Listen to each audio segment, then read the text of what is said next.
नमस्कार साथियों, स्वागत है आप सभी का अंकित इंस्पायर्स इंडिया पर। मैं हूं अंकित अवस्थी और चर्चा शह-मात के खेल में अमेरिका और ईरान की, जहां पर प्यादों के रूप में पिसते चले गए मिडिल ईस्ट के देश।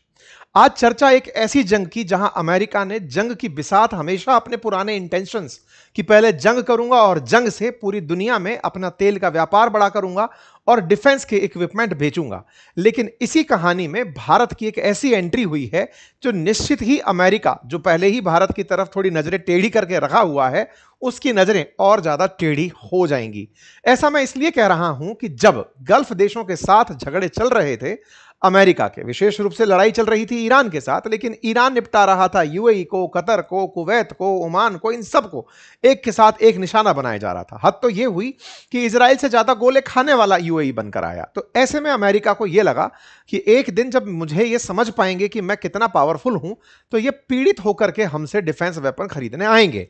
तो अमेरिका ने इनको अपना ग्राहक बनाया और जंग ईरान से करने निकला। इस बात का प्रमाण भी मिला। जंग शुरू हुई फरवरी 2026 में, लेकिन मई की 2026 की खबर आप देख सकते हैं। अमेरिका ने $8.6 बिलियन के आर्म डील इन देशों के साथ कर डाले।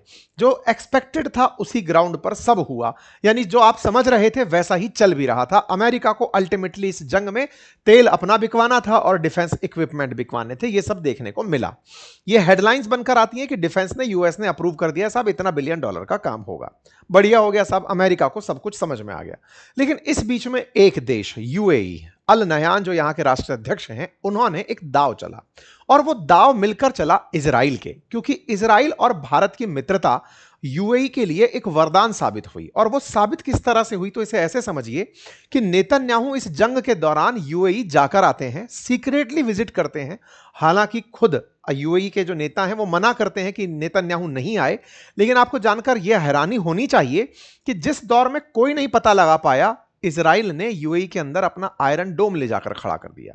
यानी कि इजराइल और यूएई के बीच में एक सीक्रेट डील अब्राहम अकॉर्ड के तहत हो चुकी थी और उसी का फायदा उठाते हुए नेतन्याहू ने यूएई को अपना एक बाजार बना भी लिया। इस बाजार में हमारी भी आज एंट्री हो चुकी है और वो एंट्री है ब्रह्मोस और हमारा तीर, दैट इज आकाश तीर। इनको लेकर भारत पहुंच चुका है यूएई के बाजार में, दुबई अबू धाबी के बाजार में। कहानी क्या है? रॉयटर्स ने एक एक्सक्लूसिव खबर की है और एक्सक्लूसिव खबर यह है कि भारत अपनी सुपरसोनिक ब्रह्मोस मिसाइल यूएई को बेच रहा है। आकाश तीर और ब्रह्मोस मिसाइल के बेचने की जैसे ही यह खबर रॉयटर्स ने छापी, वर्ल्ड मीडिया के अंदर हेडलाइन बन गई कि भारत कहां से एंट्री कर गया। क्यों ना करता, भारत ने भी तो अपना वो सेट किया हुआ, विजन सेट किया हुआ है कि हम डिफेंस में एक्सपोर्टर बनेंगे, इंपोर्टर की जगह हम भी बेचेंगे। तो जब दुनिया में वेपन बिक रहे हैं, अभी जब सिपरी की रिपोर्ट आती है तो कहा जाता है कि इंडिया खरीदने वालों में टॉप पर है, लेकिन बेचने वालों में भी हम शामिल होंगे, ये हमारा विजन है।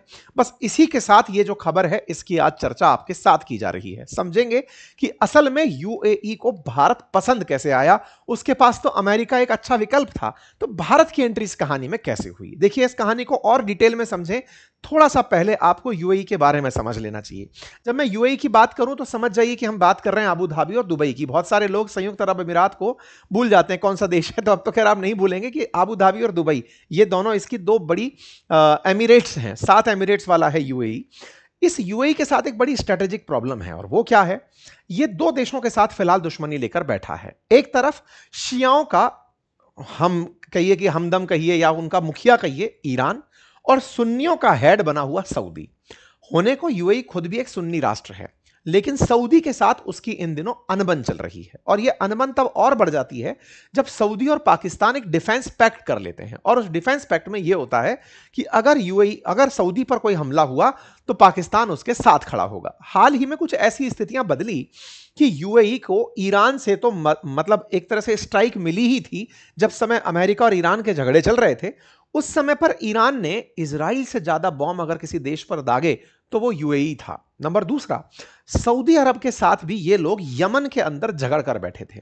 यमन के अंदर हूती और हदियों की जो लड़ाई चलती रहती है, उसमें सऊदी के साथ यूएई का रार रहा है। उस समय पर सऊदी ने यूएई की फोर्सेस पर धमाके कर दिए, यूएई को वहां से निकलना पड़ा। ये हाल ही में हुए कुछ ऐसे वाकये थे जिसके चलते यूएई को ओपेक से बाहर निकलना पड़ा और उसने ये कहा कि भैया सुनो, सऊदी हम तुम्हारे वर्चस्व वाले संगठन में नहीं रहेंगे, अलग जाएंगे। इसके पीछे भी भारत को जिम्मेदार ठहराया जा रहा है, हम आएंगे उस पूरी कहानी पे। खैर, फिलहाल के लिए अब हम यूएई के ऊपर वापस से नोटिस करते हैं कि यूएई की कहानी इन दोनों से दुश्मनी की कहानी चल रही है।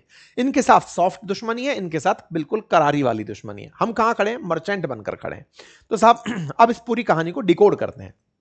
डिकोड करेंगे ब्रह्मोस को लेकर के, क्योंकि ब्रह्मोस और आकाश तीर को लेकर के कहानी चल रही है कि ये यूएई इन्हें खरीदना चाहता है, और खरीदना चाहता है तो निश्चित ही आपको पता होना चाहिए कि ब्रह्मोस ही क्यों, ब्रह्मोस में ऐसी क्या काबिलियत है। तो इस बारे में मैं बताऊं उससे पहले आपको यह जानकारी हो कि ब्रह्मोस भारत और रूस का संयुक्त उपक्रम है। 1998 में हमारा एक ज्वाइंट पैक्ट हुआ था जिसमें 50.5% हिस्सेदारी भारत की और 49.5% हिस्सेदारी रशिया की होनी थी। रशिया की एनपीओ जो मशीन है, मतलब कंपनी है, मशीनोस्ट्रियो एनपीओएम, और भारत का डीआरडीओ मिलकर के इसका निर्माण करते हैं। ये जो ब्रह्मोस मिसाइल है, इस ब्रह्मोस मिसाइल की वैरायटी क्या है? क्रूज मिसाइल है। क्रूज का मतलब ये परवलयाकार पाथ पे जाकर, हाइपरबॉलिक पथ पर जाकर हमला नहीं करती है, जमीन के समानांतर चलकर हमला करने जाती है। यानी कि जमीन अगर उबड़ खाबड़ है तो ये रास्ता अलाइन कर लेगी, उसके पैरेलल ही चलते हुए निकलेगी। इस वजह से ये रडार में कैप्चर नहीं हो पाती। जब रडार इसे देख नहीं पाते तो दुश्मन को ये ज्यादा नुकसान पहुंचाती है। इसका हाल ही में प्रभाव आपने जब ऑपरेशन सिंदूर में भारत ने पाकिस्तान को हिट किया था और चाइनीज लोगों के द्वारा दिया हुआ डिफेंस सिस्टम क्रैश करवा दिया था, उसके पीछे का कारण ब्रह्मोस ही था। क्योंकि ब्रह्मोस को जब क्रूज मोड में ये चलती है तो उसे ट्रैक कर पाना बहुत मुश्किल होता है। और भारत की जो ब्रह्मोस है ये दुनिया की फास्टेस्ट सुपरसोनिक मिसाइल है। सुपरसोनिक, हाइपरसोनिक, सबसोनिक ये टाइप हैं। तो सुपरसोनिक में जो सबसे तेज चलने वाली मिसाइल है वो भारत की है। और ये जो मिसाइल है ये दुनिया की जो मिसाइलें हैं उनकी तुलना में काफी सस्ती पड़ती है। मतलब ये एक तरह से सस्ता भी है, स्मारक क्षमता इसकी सिद्ध भी है। तो भारत का जो ये ब्रह्मोस है इसके हमने सारे वेरिएंट बना लिए। अगर आप फिगर पर ध्यान दें तो ये 250 से 300 किलोमीटर रेंज तक मार करने की क्षमता के साथ शुरुआत में विकसित की गई थी। जब तक भारत एमटीसीआर का सदस्य नहीं था तब तक हमें इसकी रेंज बढ़ाने की इजाजत नहीं थी। लेकिन अब हमने इसकी रेंज बढ़ा ली है, बढ़ा करके इसे 800 किलोमीटर तक मार करने की हमने इसमें रेंज डाल दी है। तो ये अपने आप में हमें अंतर्राष्ट्रीय स्तर पर तकनीकी ट्रांसफर के बाद ही हो पाया, जब मिसाइल टेक्नोलॉजी हमारे साथ में साझा की रशिया ने 2016 के बाद। हम उस कहानी पर भी आगे बढ़ेंगे। फिलहाल के लिए ब्रह्मोस के सारे वेरिएंट, फिर चाहे नेवी का हो, फिर चाहे आर्मी का हो, फिर चाहे एयरफोर्स का हो, वो फिलहाल हमारे पास हैं और हम उनका इस्तेमाल अब युद्ध में करते आए हैं। ताजा खबरें बनी अक्टूबर 2025 में, जब हमने ऑपरेशन सिंदूर पूरा किया। उसके बाद हमारी आर्मी ने ऑर्डर प्लेस किया कि हमें ब्रह्मोस 800 किलोमीटर वाली चाहिए। तो 800 किलोमीटर वाली ब्रह्मोस, जो कि लगातार हम टेस्टिंग में थे 16 से लेकर के, हमने उसकी डिलीवरीज के लिए काम करने शुरू कर दिए। यानी कि अगर रेंज के हिसाब से बात करें तो ब्रह्मोस का अब अपग्रेडेड वर्जन मतलब हमारी सेना के पास जल्दी ही होगा। यह हेडलाइन आप मार्च 2026 के देख सकते हैं। हमारी आर्मी ने 800 किलोमीटर से ज्यादा रेंज के ब्रह्मोस की ऑर्डर कर दिए हैं। चलिए साहब, अब ब्रह्मोस की कहानी को आगे बढ़ाते हैं। अब ये जो ब्रह्मोस हम बना रहे हैं, इस ब्रह्मोस के अंदर जितने भी सिस्टम्स लगे हैं आज वो देश के तमाम एरियाज में बन रहे हैं। मतलब ये समझिए कि लखनऊ के अंदर नई मैन्युफैक्चरिंग यूनिट डली है, हिसार में हमारा स्टील शीट और प्लेट्स का काम हो रहा है, एक्सप्लोजिव जो है वो सिंगलौरी में हो रहे हैं, एयर फ्रेम्स जो है मुंबई में बन रहे हैं, रडार बेंगलुरु में बन रहे हैं। इस तरह से पूरी ब्रह्मोस के इंग्रेडिएंट्स देश के विभिन्न कोनों में बन रहे हैं। जब ऑपरेशन सिंदूर हुआ तो हमारी ब्रह्मोस की जो कार्य क्षमता थी इसका जिक्र खुद पाकिस्तान ने कर दिया। शहबाज शरीफ खुद अपने एक इंटरव्यू में बोल गए 30 मई को कि उन्होंने हमारे ऊपर ब्रह्मोस चलाई थी और वो जो ब्रह्मोस थी उससे बच पाने के लिए समय बहुत कम मिला था।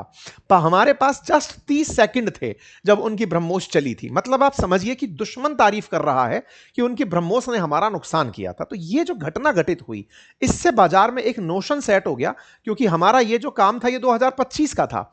सेट ये हो गया कि भारत का ब्रह्मोस इतना सक्षम है कि पाकिस्तान के पास चीनी डिफेंस सिस्टम भी ब्रह्मोस से उसे बचा नहीं पाया।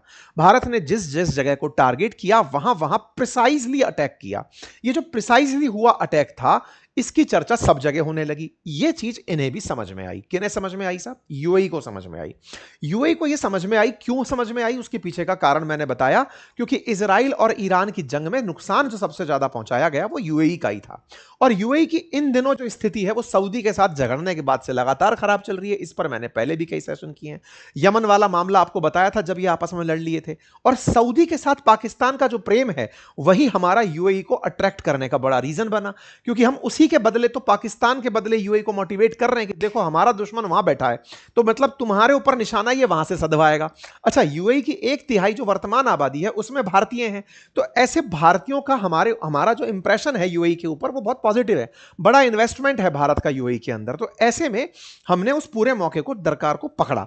जब पकड़ा तो ये पूरी कहानी हम अपने पक्ष में करते ले गए कि ठीक है, आप यूएई वाले जो हैं सऊदी के साथ झगड़ रहे हैं। इसी बीच में भारत में आगमन हो जाता है अल नाहयान का। ये जनवरी 20 2026 को आकर पहुंचते हैं। खबरों को अगर आप ऑब्जर्व करें तो यूएई ने ये कहा कि सऊदी ने हमारी फोर्सेस को मारा। ये खबर थी 30 दिसंबर 2025 की। और 20 जनवरी के दिन यूएई के जो शेख हैं, जो हेड हैं, वो भारत की यात्रा पर आ जाते हैं। ये दर्शाता है कि इन्हें यह मैसेज क्लियर हो चुका था कि सऊदी के साथ अब मित्रता नहीं रही है। भारत ने उन्हें आश्वस्त किया कि चिंता मत करिए। प्रधानमंत्री के साथ 3 घंटे की मुलाकात में प्रधानमंत्री और इनकी जो बॉन्डिंग थी ये बिल्कुल ऐसी थी कि दोस्त चिंता मत करो, हम तुम्हारे साथ हैं। बस वही वाली चीज थी कि यहां पर उसी दिन सुर्खी निकल कर आती है कि 3 घंटे की इस विजिट में यूएई $200 बिलियन के ट्रेड पुश की बात करके चला गया। और उस ट्रेड पुश के अंदर डिफेंस टाइज की बात करके हमसे चला गया। इन्हीं डिफेंस टाइज में हमारी उपादेयता थोड़ा ही समय बीता था। सोचकर देखिए कि 20 तारीख को यह हुआ है और फरवरी 28 से युद्ध शुरू हो गया। मिडिल ईस्ट के अंदर शुरू हुआ यह युद्ध, ईरान के निशाने पर आया यूएई, और यूएई को इतना नुकसान हुआ कि आप समझिए कि टूरिज्म के लिए अंतरराष्ट्रीय तरह की जो कंपनीज यहां आई हुई थी सभी को जबरदस्त नुकसान ईरान के इन हमलों में होने लगा। बाजार से लगभग $120 बिलियन दुबई के बाजार से, अबू धाबी के स्टॉक मार्केट से निकल कर चला गया। यहां की जो टूरिज्म सेक्टर था वो बुरी तरह नीचे आ गया। यहां के प्रॉपर्टी के दाम दबादम नीचे चले आए। अल्टीमेटली अमेरिका को यह एक अपॉर्चुनिटी दिख रहा था कि बेटा अब तुम्हें सुरक्षा के लिए डिफेंस पर खर्च करना होगा, आओ और हमारे साथ व्यापार करो। यूएई ने किया उनके साथ भी, लेकिन उन्हें यह पता था कि असल में हमारी जरूरतों में केवल एक देश पर निर्भर रहना नहीं होना चाहिए। तो डाइवर्सिफिकेशन का जो नॉलेज है वो भारत ने इन्हें दिया। कैसे दिया? खबरों को अगर रीड करें तो 27 अप्रैल को डोवाल साहब मिलने जाते हैं शेख से, और वहां जाकर कहते हैं कि साहब आप माल तो खरीद ही रहे हो दुनिया का, भारत से भी खरीद लो, ताकि एक जगह से सप्लाई अगर रुक भी जाए, कोई आपके साथ ज्यादा मोल भाव करे तो हम काम आ जाएंगे। भारत की तरफ से डोवाल साहब की यात्रा होती है। डोवाल साहब की यात्रा जो अपने आप में एक सुर्खी बनती है अप्रैल के अंदर कि साहब ये गए थे। उसी के साथ साथ सुर्खी बनती है कि यूएई ने ओपेक से बाहर निकलने का निर्णय ले लिया। ओपेक बोले तो organisation of petroleum exporting countries, जिसमें यूएई ने यह कहते हुए किनारा कर लिया कि अब हम ज्यादा तेल बाहर निकालेंगे, कोटे के तहत नहीं निकालेंगे, क्योंकि फुजरहा पोर्ट के थ्रू ये तेल निकालकर भारत को ज्यादा मात्रा में बेचना चाहते थे, जिससे भारत और यूएई के संबंधों में प्रगाढ़ता आई और उसी में ब्रह्मोस का सौदा होने की खबर आई। ना केवल ब्रह्मोस, आकाश तीर की बात भी निकल कर आई। आकाश तीर के बारे में मैं आपको बताऊं तो यह हमारा surface to air missile defence system है। मतलब समझिए कि हमारी तरफ कोई मिसाइल आ रही है तो उसको आकाश में खत्म करने वाला है, मतलब आकाश में छोड़ा गया तीर है।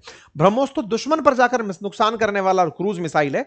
आकाश तीर हम पर आ रही मिसाइलों को मारने वाला सिस्टम है। आकाश तीर भी 2.5 मैक की गति से चलने वाला सिस्टम है। 18 किलोमीटर की रेंज तक जाकर मारता है। दुनिया को इसकी जानकारी ही नहीं थी। यह जानकारी तब चली जब दुश्मन ने हम पर वार किया ऑपरेशन सिंदूर में। जब वार हुआ तो आकाश तीर ने उन्हें हवा में ही जब न्यूट्रलाइज किया तो उसकी तारीफें दुनिया भर में होने लगी। यह भारत इलेक्ट्रॉनिक लिमिटेड के संयुक्त प्रयास से बना हुआ उपक्रम है आकाश तीर, और यह जो बना हुआ उपक्रम है, इस आकाश तीर की उपलब्धियां हाल ही में सुर्खियों में आने लगी कि इन्होंने देश के अंदर बिना सुर्खी पाए वो सब कर दिया। हेडलाइन कुछ इस तरह से बनने लगी कि आकाश तीर the unseen force behind India's new war capacity. मतलब लोगों को यह पता ही नहीं था कि हमारे पास एक ऐसी क्षमता विकसित हो चुकी है जिसके आधार पर हम दुश्मन की मिसाइलों को, ड्रोन्स को, मतलब जो भी हमारे ऊपर टारगेट करने के लिए फेंके जा रहे फॉरेन एलिमेंट है, हम उनको हवा में न्यूट्रलाइज कर रहे हैं। तो इन्होंने इसके लिए भी डिमांड कर दिया, साहब कि डिफेंस के नाम पर हम उनका आयरन डोम लेकर बैठे हैं, आप हमें अपना आकाश तीर भी दीजिए। तो साहब दो चीजें बाहर आ गई रॉयटर्स के हवाले से। क्या यह डील हो गई? आंसर है अभी तक डील कितने में हुई यह बाहर नहीं आया है। सुर्खियां हैं, सुर्खियां बिल्कुल वैसे ही जैसे कभी फिलीपींस के बारे में, वियतनाम के बारे में और इंडोनेशिया के बारे में आई थी। उनमें से वियतनाम हमसे ब्रह्मोस ले चुका है, फिलीपींस और इंडोनेशिया लाइन में लगे हैं। हालांकि इंडोनेशिया को लेकर कभी उठापटक की बातें आ जाती हैं क्योंकि इंडोनेशिया पाकिस्तान से साथ भी सेटिंग में चल रहा है, लेकिन ब्रह्मोस की काबिलियत खुद पाकिस्तान के प्रचार से सिद्ध हो गई। तो ऐसे में आज की अगर हम बात करें तो यूएई अगर ब्रह्मोस के अंदर इंटरेस्ट शो कर रहा है तो वो पहला देश नहीं होगा। दुनिया में और भी देश लाइन में लगे हैं, उनमें से वियतनाम को हम डिलीवर कर चुके हैं। उसके साथ साथ हम आने वाले समय में और देशों को भी ब्रह्मोस पहुंचा देंगे। रही बात अमेरिका के साथ यूएई के संबंधों की, तो भारत तो कहता ही आया है डाइवर्सिफाई करते रहिए साहब, एक पर निर्भर क्यों रहना। जब हम तेल के लिए 40 देशों पर निर्भर हैं तो फिर आप भी क्यों रहें। तो उम्मीद करते हैं कि भारत का यह जो प्रयास है यह अमेरिका की नजर में चुभने वाला ना हो, क्योंकि अमेरिका कहे कि मैदान हम बनाए थे, लूट आप ले गए। जैसे शीला दीक्षित जी के खिलाफ माहौल भाजपा ने बनाया था, सरकार आम आदमी पार्टी बना ले गई। ये बिल्कुल वैसे वाली चीज है कि आप ऐसा मत करिए, हम माहौल बनाए थे इन सबको इतना नुकसान पहुंचा करके कि माल हम बेचेंगे, आप अपना ट्रीटमेंट लेकर चले गए। बाकी आप लोगों को क्या लगता है इस विषय पर अपनी राय कमेंट बॉक्स में जरूर दीजिएगा। चैनल पर नए हैं तो सब्सक्राइब कर लीजिए, और एक गूगल फॉर्म आपसे पूछने के लिए कमेंट बॉक्स में पिन किया हुआ है कि क्या आपको अपनी पर्सनैलिटी को लेकर के किसी भी प्रकार का प्रश्न है कि मैं पब्लिक में कैसे अपनी बात रख सकता हूं, कैसे ग्रुप स्पीक कर सकता हूं, जीडी के अंदर कैसे अच्छा परफॉर्म कर सकता हूं, इंटरव्यू कैसे फेस कर सकता हूं। अगर आप इन सब में कुछ जानकारी हासिल करना चाहते हैं तो हम एक जल्दी ही कार्यक्रम प्लान कर रहे हैं। अगर आप अपनी रुचि रखते हैं तो कमेंट बॉक्स में गूगल फॉर्म दिया गया है, उसे फिल करें, और वहीं हमने आपको एक व्हाट्सएप कम्युनिटी का ऑप्शन दिया जिसे जाकर आप ज्वाइन कर सकते हैं। फिलहाल के लिए इतना ही। अपना ख्याल रखें। बहुत बहुत धन्यवाद।